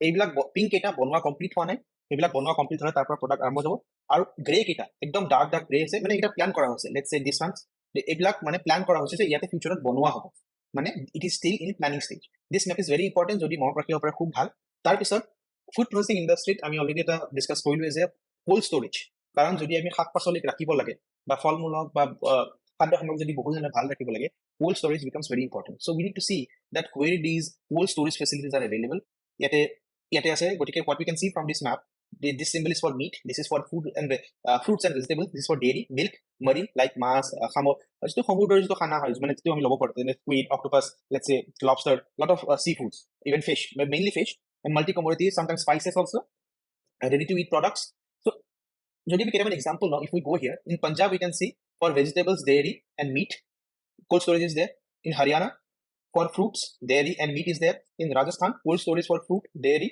and spices is there in Assam for fruits cold storage is there right so we can see there are a lot of cold storage available but these are not enough we need to really understand this point these might seem এইবিলাক তোমালোকে যদি চোৱা overall বহুত বেছি যেন লাগিব পাৰে but considering আমাৰ country's the volume হয় কিমান but this storage volume is pretty low বহুত বেছি হ'ব লাগে ইয়াৰ ভিতৰত এটা কনসেন্ট্ৰেট কৰিবলগীয়া কথা হ'ল যে কোড কোল্ড ষ্টৰেজ কোনটো জোনত বেছিকে আছে যদি আমি চাওঁ এই যেটো নৰ্থ আৰু নৰ্থ ইষ্টাৰ্ণ সেক্টৰ আছে ৰাজস্থান পঞ্জাব হাৰিয়ানা হিমাচল ইভেন জম্মু কাশ্মীৰ উত্তৰাখণ্ড উত্তৰ প্ৰদেশ এই নৰ্থ ৰিজনটোতে ইমান বিলাক আছে সাদাৰ্ণ ৰিজনটোতে বহুত বিলাক আছে কিন্তু আমি যদি ইয়াতে চাওঁ ইয়াতে মাত্ৰ দুটা আছে অকল দুটা গোটেই নৰ্থ ইষ্টত তো আমি চাব লাগিব যে আমাৰ নৰ্থ ইষ্টৰ জোনটো এই ক্ষেত্ৰত পিছ পৰি আছে ইয়াতো যদি আমি চাওঁ অকল গোটেই নৰ্থ ইষ্টৰ ভিতৰত এখনহে north east mega food park operational হয় কিন্তু এইখিনি দিস নৰ্থ ইষ্টাৰ্ণ ৰিজনত বহুত কেইটা পাৰ্ক প্ল্যান্ড অলৰেডি অলসো তাত বহুত অপাৰেশনাল হৈ আছে so this is overall the requirement আমি পঢ়িলে আৰু বহুত পঢ়িব পাৰো so I will share some notes also on this but more or less we have covered the details of everything so before ending let's discuss one question that was asked by UPSC okay so the question that was asked by UPSC is the question 2019 could you discuss the factors for localization of agro-based and food processing industries in Northwest India UPSC সুধিছে যে যদি আমি ভাৰতবৰ্ষৰ প্ৰথমতে ম্যাপখন draw কৰো try কৰো তো let's say এনেকে ড্ৰ কৰিলো এনেকে so somewhat like this although disproportionate but for the sake of argument তেওঁলোকে কৈছে যে north west of India, north west ইণ্ডিয়াত কি আহিব? নৰ্থ ৱেষ্ট, নৰ্থত আহিব আমাৰ ইয়াতে পাঞ্জাব আহিব, মেবি পাঞ্জাব হিয়াৰ, হিমাচল প্ৰদেশ ইয়াতে আহিব, আমাৰ ৰাজস্থান মেইনলি, হাৰিয়ানা ইয়াতে আহিব, Uttarakhand, then U P. So' north ৱেষ্টত আহিব আমাৰ এইকেইখন ৰাজ্য আহিব। কৈছে যে localisation of agro based, agricultural based, agriculture কি হয়? এগ্ৰিকালচাৰ বেস্ট কি হয়? লেটছ চে ফুডত কি আহিব? Fruit and vegetable, right? আৰু কি আহিব? কটন আহিব, কটনৰ লগত আৰু কি এগ্ৰিকালচাৰৰ পৰা কি আহে? টবেকো, ৰাইট? টবেকো আহিব, বিভিন্ন ধৰণৰ আহিব, right? Agro based food processing. Now এতিয়া কটনটো ফুড নহয়, গতিকে we did not need to discuss about cotton. So mainly we will concentrate about food items, agro-based food processing industries, fruits and vegetables mainly, and somewhat related to meat also. Okay. Now they are asking the factors why. Kyo A2 onslaught, kyo A2 area iman basically concentrated hoi ase. A2 area ta kyo iman basically concentrated hoi ase. Why not in other areas, right? So okol jodi ami gotei map kon draw nokori pin, if we draw only this part, heneke draw korliu hobo, right? Jodi we try to only draw this part, let's say this is Rajasthan, right? This is Rajasthan and this is Punjab and this is Haryana, I guess, right? Punjab, Haryana, right? So who is it? Discuss the factors of localization. Factors of localization মানে হল যে এইকেইটা এৰিয়াতে কিয় সীমিত হৈ আছে বা এইকেইটা এৰিয়াতে কিয় ডেভেলপ হৈছে agro based food processing industry, অকল খাদ্য খেতিৰ লগত ৰিলেটেড ফুড প্ৰচেছিং ইণ্ডাষ্ট্ৰী কিয় ডেভেলপ হ'ব পাৰি। গতিকে যদি আমি কুৱেশ্যনটোক আমি ডিভাইড কৰিব খোজো, what we need to understand কি agro based food processing industry কেনেকে develop হ'ল, that might be one introduction. Agro based, because there are I already discussed কৰিছো, there are diverse climatic zones from desert to snow white mountains, from fertile river valleys, basaltic Deccan plateaus. We have lot of different and coastal lines also. So we have lot of diverse agroclimatic zones. So the Indian subcontinent provides দিয়ে যে এনেকুৱা এটা ভাল পৰিৱেশ দিছে যে food processing industry ইণ্ডিয়াত ভালকে ডেভেলপ হ'ব পাৰে। So we can maybe start with the definition that why, and below we can mention that why, below are the reasons why agro-based food processing industries develop in Northwest India, right? So Northwest India because যদি আমি পঢ়িবলৈ চাওঁ তেতিয়াহ'লে first পইণ্টত যদি আমি লিখিবলৈ চাওঁ, just in terms of point, we are not writing the whole and গোটেই question answer আমি নিলিখো, but we need to understand কি আমাৰ ফ্ৰেমৱৰ্কটো কি হ'ব পাৰে। যেতিয়া আমি চাওঁ ৰাজস্থানৰ বিষয়ে আমি কি কওঁ, যদি ৰাজস্থানৰ বিষয়ে যেতিয়া আমি ডিছকাছ কৰোঁ তেতিয়া আমাৰ কি আহে যে হালদিৰাম ভুজিয়া, ৰাইট? হালদিৰাম ভুজিয়া, বিকানেৰী ভুজিয়া, বিকানেৰী ভুজিয়া। আৰু এজন যে ককা আছিলে তেওঁ যে মছলাৰ এড কৰে কি হয়? MDH মছালে, নহয় জানো? MDH মছালে, তাৰ লগত কি হয় আৰু কি আছে? কাশ্মীৰী লাল, কুটি লাল, আমি যে চিনেমাবিলাকত দেখো যে ৰাজস্থানৰ তিৰোতাবিলাকে বহুত এৰিয়াত শুকান জলকীয়া মানে শুকাই ৰাখিছে, তাৰ পৰা তেওঁলোকে বিভিন্ন ধৰণৰ জলকীয়া গুড়ি পাউডাৰ বনায়, সেইটো তেওঁলোকে বেচে, নহয় জানো? So what we need to understand that বহুত সময়ৰ আগৰ পৰাই আমাৰ যিটো নৰ্থ ৱেষ্টাৰ্ণ পৰ্চন হয়, কাৰণ সেইটো এগ্ৰিকালচাৰেলি যদি আমি চাওঁ ৰাজস্থানটো ডেজাৰ্টিক ক্লাইমেটত পৰে, তাত চব ধৰণৰ খেতি, যেনেকে পাঞ্জাৱত আমাৰ কি হয় যে এইটো খেতি হয়, ঘেঁহু, জোৱাৰ, এইবিলাকৰ খেতি হয়, কিন্তু ৰাজস্থানতো এনেকুৱা খেতি নহয়। আৰু পাঞ্জাৱত কি হয়? পাঞ্জাৱতো আমাৰ it falls under the influence of all the rivers from Sutlej and Indus rivers যিকেইটা হয় সেইকেইটা আণ্ডাৰত পৰে। So' it has lot of fertile ground, so' সেইকেইটা গ্ৰীণ ৰিভলিউশ্যনৰ আণ্ডাৰত পৰিব। So' green revolution has help in developing the agricultural products, right? So' something like that. এতিয়া ৰাজস্থানত এইকেইটা যে প্ৰডাক্ট হয় বা নৰ্থ ৱেষ্ট ইণ্ডিয়াত কেতিয়াৰ পৰা ষ্টাৰ্ট হৈছে? They have started from 1930s। এতিয়া চবেই এইটো মনত ৰাখিব নোৱাৰে যে 1930s কি হৈছিলে কি হোৱা নাই, but we can mention it in generally that from near about from independence only, there have been certain companies and brands which are leading this food packaging sector also. আৰু গ্ৰীণ ৰিভলিউশ্যনত আমি already ইকনমিক্সৰ পাৰ্টত also from agriculture আমি পঢ়িছো যে green ৰিভলিউশ্যনৰ সময়ত পাঞ্জাৱ আৰু হাৰিয়ানাই কেনেকে benefit কৰিছিল, right? Because of green revolution ফাৰ্মাৰবিলাকৰ ইনকাম বাঢ়িলে, তেওঁলোকে নিজেই কিছুমান small scale food industry establish কৰিলে, আৰু তাৰপিছত কি হ'ল তেওঁলোকৰ নেক্সট জেনেৰেশ্যনে সেই বিজনেছবিলাক চলাই আছে। চ' দিছ কেন বি দ্য বেছ ডেটা হ'ব পাৰে আমাৰ ফাৰ্ষ্ট পইণ্টৰ কাৰণে। ছেকেণ্ড পইণ্টৰ কাৰণে যদি ছেকেণ্ড পইণ্ট আমি ডিছকাছ কৰিব লাগে, this is Punjab, this is Haryana, this is Rajasthan mainly. So' we are talking about the north eastern part. Have you heard about Punjab National Bank? Have you heard about Punjab and Sind bank? Right? So these are very old banks. This was established in 1890s somewhere. So আমি যদি চাওঁ এনে ধৰণৰ bank north eastern ছেক্টৰত বহুত সময়ৰ আগৰ পৰাই আছে। আমাৰ অসমতো recently in the recent couple of decades আহিছে বহুত bank, but যিটো পাঞ্জাব নেশ্যনেল বেংকৰ দৰে যিবিলাক ৰিজনেল বেংক হয় সেইবিলাকৰ প্ৰেজেন্স বহুত সময়ৰ পৰাই এই এৰিয়াটোত আছে।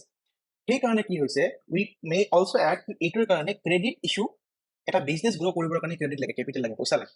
সেই ক্ৰেডিট ইছ্যুটো কেতিয়াও তেওঁলোকে ফেচ কৰিবলগীয়া হোৱা নাই। This can be one another aspect of it, কাৰণ এটা বিজনেছ ছেট কৰিবলৈ পইচা আমাক লাগিব, right? Also' third, in the LPG reforms, PepsiCo, আমি পোষ্ট ইণ্ডিপেণ্ডেঞ্চ পঢ়িব পাৰোঁ। অলছ' ইন এগ্ৰিকালচাৰ অলছ' আমি এইটো কভাৰ কৰিম that LPG reform, licensing, liberation, privatisation, globalisation 1990s basically পেপচিকোৰ দৰে কোম্পানীবিলাকে কি হ'ল, তেওঁলোকে কণ্ট্ৰেক্ট ফাৰ্মিং আৰম্ভ কৰিলে পাঞ্জাৱত, বাছমতি ৰাইচ, লেটছ চে পটেটো, জলকীয়া, টমেটোজ, chips.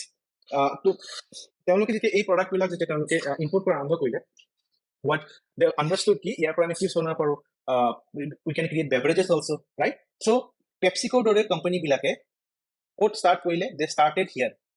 What did they start? They started contract farming. They started in Punjab and Haryana, কাৰণ অলৰেডি সেই এৰিয়াবিলাক গ্ৰীণ ৰেভলিউশ্যনৰ পৰা বেনিফিট কৰিছে, they are already experienced. So LPG reforms also somewhat help in bringing large organizations which are mainly into food processing into the northwestern region, right? Also যদি আমি ইয়াতে চাওঁ, if we look here, যদি আমি এইটো check কৰিব খোজো, we will see one map of India. যদি আমি চাওঁ ইয়াতে এইখিনি, this is the west, this is somewhere Pakistan, right? So if you complete this map, here lies the Mumbai port, lot of let's say Porbandar port is here, Surat port is here. So these northwestern regions, also from the route of Afghanistan, India has been trading with Persian countries since time immemorial. From this route, also from this route, so they are near to what, seaports, because of which they are able to export more. ইয়াৰ উপৰি main কাৰণটো হৈছে, one of the major reasons which I mentioned কৰিব পাৰোঁ, nearness to NCR, national capital region Delhi. এতিয়া তেওঁলোকে ইয়াতে যদি আমি অসমত ফুড প্ৰসেছিং ইণ্ডাষ্ট্ৰী ষ্টাৰ্ট কৰোঁ, ভাল প্ৰডাক্ট আমি কিজানি বনাব পাৰিম, কিন্তু আমি বেছি নকৰোঁ। So' presence of market is very important. এতিয়া এই হাৰিয়ানা পাঞ্জাৱৰ ভিতৰত ইয়াতে আমাৰ আছে দিল্লী। যদি এই দিল্লীখন হাৰিয়ানা, পাঞ্জাৱ আৰু ৰাজস্থানৰ পৰা একদম ওচৰত, ইয়াত ইমান ডাঙৰ ডাঙৰ কোম্পানী, ইমান হিউজ মাৰ্কেট এখন আছে, গতিকে it was to the advantage, তেওঁলোকৰ এইটো এডভান্টেজ হৈ গ'ল যে তেওঁলোকে তাত ইণ্ডাষ্ট্ৰীবিলাক যদি গঢ়ি তোলে, তেনেহ'লে গ্ৰোথত তেওঁলোকে বহুত পুsh পাব। So they will get a humongous amount of push in development of these industries, right? So these are a few factors, which actually help in creating localization of food processing industries in the northwestern India.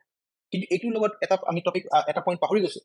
We need to understand কি যিবিলাক mega food park হয়, we can see that these mega food parks are highly concentrated in northwestern part of India, কাৰণ তেওঁলোকৰ early to advantage আছিলে, even mega food park density ইয়াতে বেছি আছে।